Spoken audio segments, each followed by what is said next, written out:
Thank you, Nirmal, and our panelists. Now, to conclude today's session, we have Professor Shi Yinhong, who will be giving a special address. Professor Shi is the director of the Academic Committee of the School of International Studies and U.S. Research Center of Renmin University of China and advisor to China's State Council. The topic of this address, Scepticism on the Prospect of China's Regional Foreign Relations in 2021. Professor Shi, ladies and gentlemen. It's my great honor and great pleasure and to be here to discuss with all of you the important questions. I think that this is my significant chance and to participate in this significant activity. For this, I would like to pay my deep gratitude to the Straits Times and Caixin Global, the organizers of the significant Global Outlook Forum. And my talk will be titled as Scepticism on the Prospect of China's Regional Foreign Relations in 2021, according to demands and requirements of the organizers. In terms of APEC region, China's foreign policy priorities in 2021 will abstractly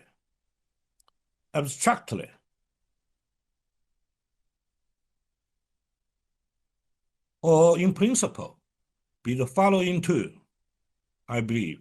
The first, to mitigate the drastically developed high tensions with the United States, now begin to under administration of Joe Biden.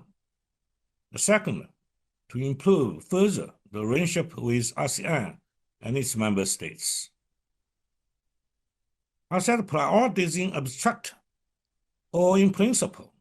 This means, in practice, the above two priorities could be implemented with much less determination, much more complexities or restraints, and therefore with results far from what Beijing might expect. Meanwhile, one could also find that above priorities are not sufficiently systemic because of lack of one major dimension, that is China's relation with the most important of U.S. major allies in APEC region, that is Japan and Australia. Let me discuss the first place, the highly complex prospect of relations with the United States under Biden. There are pros and cons of Joe Biden as U.S. president from a Chinese perspective. The pros are, first, there will be a probable different fundamental objectives about China, different from what of Trump administration since April 2020. That is to force China return to Deng Xiaoping as it were, or return to a less centralization of power, rather than subverting and elimination communist power in China, as Trump administration declared repeatedly in the later half of 2020 and beyond. Second, Biden-Harris are far from wild, vogue, and volatile as Trump has been. So I expect it to bring more predictability to United States policy toward China, and therefore to the corresponding stability. Third, Biden must warn more the possibility of military conflict with China. Fourth, his administration will pay more attention to U.S.-China diplomatic, military communication and dialogue at a higher level, or to reverse diplomatic military decoupling at high levels between two countries. Fifth, Biden has opposed publicly high tariff warfare against China, regarding it too dangerous or too damaging to American companies and American consumers. Sixth, Biden commits in principle to global governance and global multilateralism, as China does, though in practice, probably, also like China, much less so than Europeans. However, there are a little more numerous and in general more significant cons, making mitigation of tensions and improvements of relations with China necessary, quite partial, limited, or even temporary for some of them. These cons are, first, there will be no sufficiently significant differences for Biden administration from that of Trump since the last April over the major issues of Taiwan, Hong Kong, South China Sea, Xinjiang, Tibet, China's religious and human rights situations. Second, the high-tech decoupling from China and the law enforcement actions against China of its claimed subversive penetration in intelligence activity in the United States would continue in a largely similar intensity. Third, as a foreign policy priority, repairing remarkably U.S. allied relations in both Europe and Asian Pacific, so making a Western united front against China a more solid reality in all terms. Fourth, Biden is depending on indispensable acceptance or support of the radical wing of the Democratic Party, so having to appeasing its demands about China in various degrees on the fundamental objective, U.S.-China diplomatic communication, and the principal commitment to global governance and multilateralism. Fifth, Biden administration also had to appease in a major degree the grassroots whites or Trump's electorate if it wants to heal remarkably a highly divided United States. Sixth, as president, Biden has the obligation to continue to implement the numerous legal sanctions against China made by Trump and almost numerous Congress. Seventh, the very strong and adamant anti-Russian position held by the Democratic Party and Biden himself would increase the difficulties of mitigating the high tensions with China, which in general requires more than ever the strategic cooperation with Russia because of these China-US tensions. The problem is on both sides. Up to now, having had two opposite strategic frontiers of US with China in the Western Pacific, more near toward each other in intensifying confrontation and rivalry, together with the severe strategic arms race between them, either side has condemned the other from their respective opposite official position and opposite moral vantage point, demanded wide range or even comprehensive major concessions only from the other, and had a discourse full of generalized principled pomps rhetoric, and national core interests and dignity to be clarified and limitedly defined. In this situation, the difficulties to avoid dead end tunnel are really formidable. Let me turn to other subtopics. As to further improvement of China's relation with ASEAN and its member states, disputes and occasionally low-intensity conflict over South China Sea will continue as before, a major obstacle, especially for the relations with Southeast Asian maritime countries.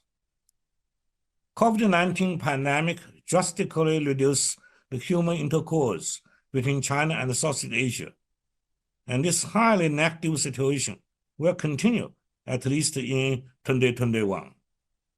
Most ASEAN member states increasingly determined to do their best for not involving in intensifying China-US rivalry, therefore distancing further from a lot of major official positions held by China and practices conducted by China. As to RCEP, the inevitable Scepticism lies in that. How will be the real prospect that RCEP could escalate China's trade relations among the region in consideration of the already existing advantages created by free trade pacts of ASEAN plus 1, ASEAN plus 3, the escalating version of China-Singapore Free Trade Agreement, and so forth. How will be the real prospect of China's reforms of domestic economic system and trade practices when China's domestic centralization of power has become almost complete, and the commanding economy and commanding everything have already returned? And of course, what further restrictions COVID-19 pandemic will impose on all the above, at least in 2021. Finally, what about RCEP when two of its major member states, Australia and Japan, have quite bad political and strategic relations, to say the least, with China, as observed below?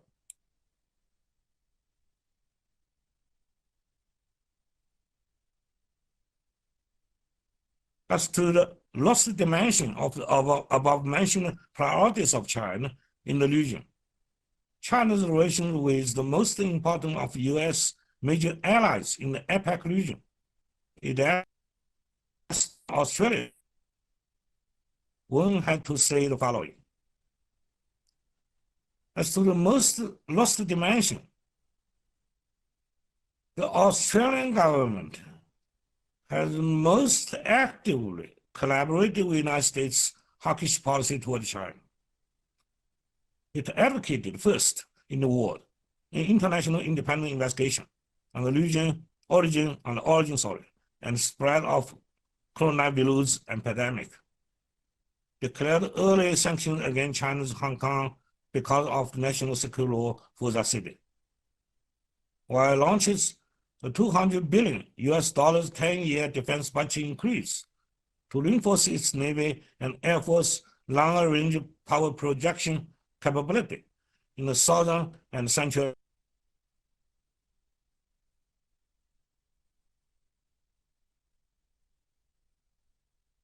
Prime Minister Morrison and Suga signed in Tokyo a bilateral defense pact permitting either signatory state to deploy its troops in other territory and conduct a joint military training. This can be regarded as a parallel alliance treaty.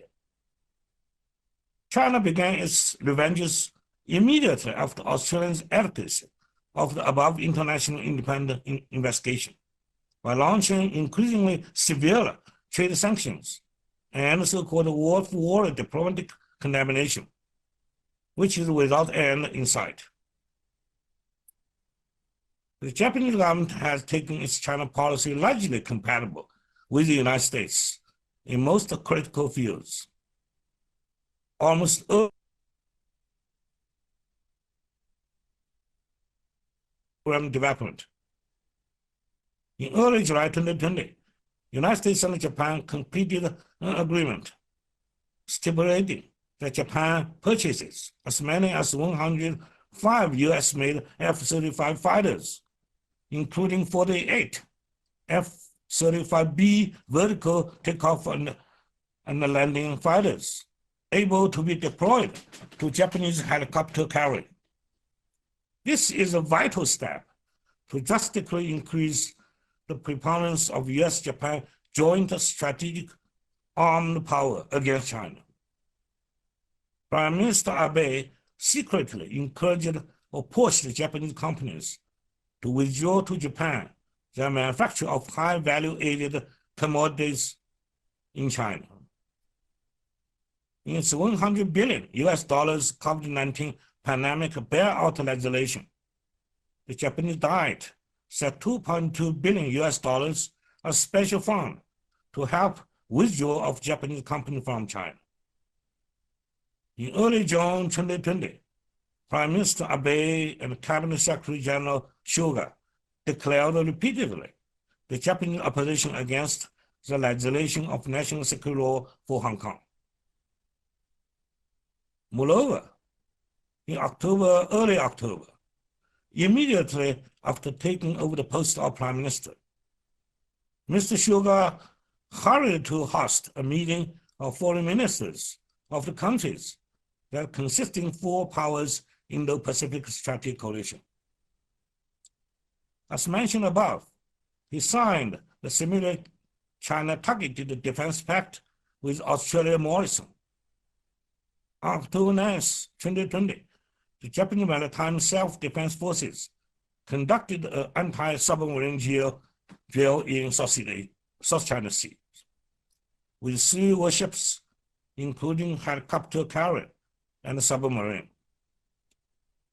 From October 16th to November 5th, a massive U.S.-Japan joint military exercise was conducted on East China Sea, targeting on China, participated by 46,000 soldiers, dozens of warships, including 1 American nuclear-powered aircraft carrier and 1 Japanese helicopter carrier, and hundreds military airplanes. Moreover, the overwhelming majority of Japanese public have held negative attitude toward China over years. So even suppose, in hypothesis, that Japanese government attempts to improve relations with China rather broadly, it would still lack the indispensable domestic public basis. Conclusion can be very short and definite. I have to hold a scepticism on the prospect of China's APEC regional foreign relations, at least for 2021 and even beyond.